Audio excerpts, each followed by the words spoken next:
Saturday, and Saturday means a new video. Today, what we're going to talk about is the automobile. Now, we all need an automobile of some type in our society today. Get back and forth to work, getting to school and back, going to the grocery store, to the doctor's office, wherever you need to go. What I have here, I have 4 cars here that I've got to take care of. We have a modern V6 powered rear wheel drive car. We have a modern V6 powered front wheel drive car. A modern 4-cylinder powered front wheel drive car. And an antique V8 powered rear wheel drive truck. So some of the things that I show you may not necessarily be the same for your particular car. You can check your owner's manual, check online, and I know a lot of the things that I go over with today, some of you may go, I don't need this. I've got a guy that does this for me. I disagree. Some of this you're going to need to know, you need to know how to do, and you need to be prepared for. So just stay with me, okay? So some things that you should always have in your car, regardless of the situation, regardless of the weather conditions, okay? So let's start right here. The first thing you should have is a set of jumper cables. Now, you may be tempted to go buy a cheap set because I'm never going to use them. Well, don't do it. Go ahead and buy a decent pair. You don't need the most expensive pair they sell at the Sears or anything like that. You do need a decent set of jumper cables. Now, when you go to hook these up, if you've never used them, you'll notice that there's one that's red, that's hot, one that's black, that's negative. And your batteries are marked with a plus and a minus, and most battery cables are color coded as well. So red to red, black to black. Now, if you're jumping off someone's vehicle and hook up a battery and they do this crap, disconnect your car from that person and punch them in the face, because you don't need that shit in your life. First aid kit. Every car should have a first aid kit in it. You never know when you're going to need it. Almost all the things in here will last about forever. Emergency, roadside emergency, any sort of situation, first aid kit. Okay? The next thing is a can of Fix-A-Flat. This stuff is horrible for a tire. It gets the job done if you're on the side of the road with a flat tire. Now, it is temporary. You put this stuff in your tire, you still got to get the car to a shop and have the tire repaired or replaced, depending on how bad it's damaged. Do yourself a favor. Do the tire guy a favor. Make sure you tell him you put this junk in your tires. Okay? This is caustic. It will irritate the eyes. It'll irritate the throat. And when they go to break a bead on a tire, if you've never done that, it's a pretty violent situation, and this stuff comes spraying out at them. So make sure you warn somebody you've put this junk in your tire. Okay? Next thing, little kit. What we got here, we got duct tape. Alright, because duct tape is the handyman's friend. This stuff will just about fix everything. You got a blown radiator hose, a window that won't stay open or won't stay closed, duct tape. A pair of gloves, in case you're the type of person that doesn't want to get your hands dirty. A pack of fuses. Some latex gloves, in case you're dealing with some sort of fuel spill or some sort of bodily thing. Disposable camera. Okay, now, why do I need a disposable camera? I've got a camera on my cell phone. Okay, but how many times are you out and about where your stupid cell phone's about dead? Okay? Get you a disposable camera, keep it in the kit. That way, if you're in a crash, an accident, or if you see a crash or an accident, get out and take pictures. Okay? Take as many pictures as this thing will take. The cars, the accident, the streets, because this will come invaluable to your insurance company if you're an accident, especially if it's not your fault. Take pictures. Emergency blanket. It's a Mylar emergency blanket. We've talked about this before. Having your 3-day bag, have it in your car as well. Poncho. Never fails. You're going to get into an accident. You're going to be out on the road, have a flat tire. It's going to rain. Get a poncho. Flashlight. Tire gauge. And this is a banner that says call police. You can throw it in the windshield in case there's a problem. They used to keep road flares in a vehicle. Road flares are dangerous, especially if you've never used them. I like these things. It's a glow stick baton. Okay, It's like 18 inches long. Get a couple of those and throw in, and a couple of small glow sticks as well. That way you have them in the car. Okay. All right. So these are the things you should always have in your vehicle, no matter what's going on. Some seasonal things that you're gonna want to have around. Ice scraper. We all know what that is. This is ice melt. Now, why do I have it in a jar and in a bag? Well, because it's ice. I mean, ice melt is salt. If this breaks loose and gets in your car, then now you got salt inside your car. Salt will destroy your car, okay? This is a bag of what they call safety absorbents. The same thing as kitty litter.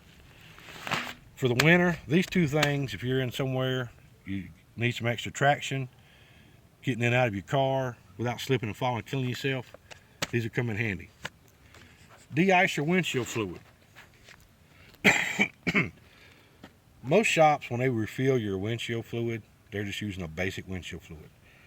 In the wintertime, as soon as you hit the button, it's going to freeze to your windshield. I'm sure we've all done it.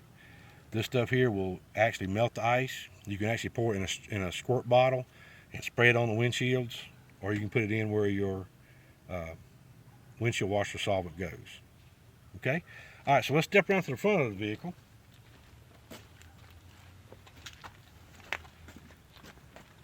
This is a V6 Ford. A couple of things that you need to check on a regular basis. Okay? Radiator hoses. Right? These things love to blow out at the most inopportune moments. All you'll do is just run your hand around it. Okay? Give it a nice squeeze. If you feel a soft spot, if you feel a bulge, it's time to replace it. Well, actually, it's past time to replace it. But as long as that hose is still pliable, and you don't feel any weak spots or anything in it, typically you're still good to go. The next thing is your belt. Okay? This is a serpentine belt, and if you can get down here close, you'll see this belt has no cracks in it. It's not frayed. So what you want to do is just give it a flip with the engine not running and check for cracks, see if it's got any missing pieces, see if the belt's frayed. It's definitely time to replace it. Okay? Because you don't want to be stuck on the side of the road come wintertime because you had a broken belt. You want to test your antifreeze. Okay, and the way you do that is with a hydrometer. Now this is a cheap hydrometer. It's got a push bulb on it. You just open your radiator cap, stick the hose in, and pull up fluid. It's that simple. There's a little gauge on it. However many balls are floating will tell you what temperature that antifreeze is good down to. Okay, here in the south, you want to make sure you're at least below zero. So that way, when it does get cold and stays cold, you don't have to worry about the coolant in the radiator freezing and damaging the radiator or damaging the engine block. Your battery. Open your battery cable ends and have a look. Make sure they're not covered up in corrosion. Make sure they're nice and tight. Make sure the battery's not leaking. Come wintertime, if you've got a battery that's more than 4 or 5 years old, it's a really good chance that it's going to die on you. Now, does that mean go out and buy one? No. Take the vehicle over to any shop, any Advance store, AutoZone store, and have them to test that battery and your charging system for you. And if the battery shows that it's dying or weak, then go ahead and replace it. That way you're not stranded the first couple times it turns cold on you, okay? This is a master cylinder. You can tell where the fluid level is, so just give it a visual look.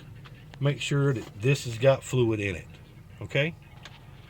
You need to learn how to check your oil. Right here is a dipstick. It says engine oil. Can't be any harder than that. Pull it out, check it, and it's actually got a gauge on there that tells you when it's low, okay? Go around, check all your lights, your headlights, your brake lights, your turn signals. Make sure all your lights are working. Now, winter is coming, whether we like it or not. Whether we like it or not, winter is on its way, even to us here in the south. A couple things to remember. If you happen to get stuck somewhere in the snow, okay, don't leave the car running. I know, I'm gonna get cold. Right, you're gonna get cold. But don't leave the car running.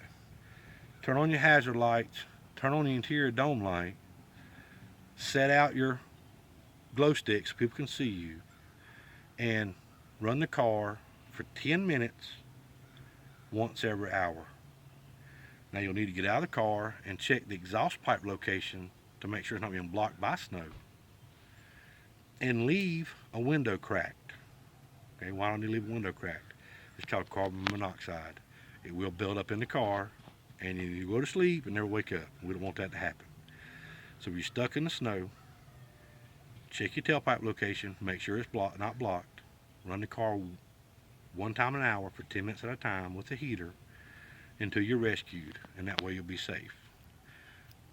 Another thing for winter, I know a lot of you like doing this little game where the fuel gauge says E and E means enough.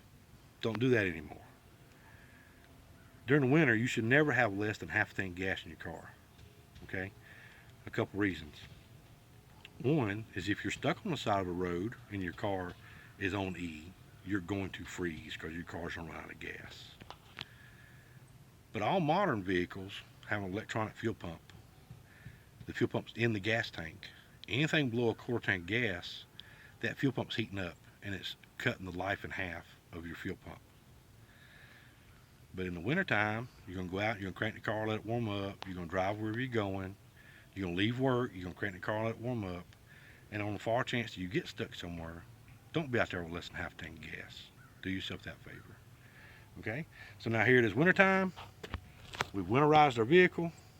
We've checked the tire pressures, make sure that that's right, make sure the belt's good, make sure the battery's good, make sure the hoses are good. The only thing you have left to do now is check your windshield wipers. Okay? Now you know as well as I do that you go out to your car and you hit the windshield wipers and it goes it's time to replace them. I shouldn't have to tell you that, but I am, because I know there's somebody out there like that. Okay? So now you're ready to go. You've checked your tire pressures, you've checked your belts, your hoses, your windshield wipers, your lights, you got your emergency kit, you've got your winterized stuff. What's the only thing missing? Can anybody tell me? No? Alright, see, I wasn't paying attention. What's missing is your get home bag. Okay? We talked about this. Get a bag and be safe. Throw it in the trunk of your car when you get ready to leave. Bring it back in the house when you get home. Make sure you get your bag with you. Make sure you get your winter supplies. Make sure you get your first aid kit in every car that you drive. Okay? Any questions? Alright, class dismissed. Y'all have a nice day. Uncle Steve loves you and he wants you to be safe. Bye-bye.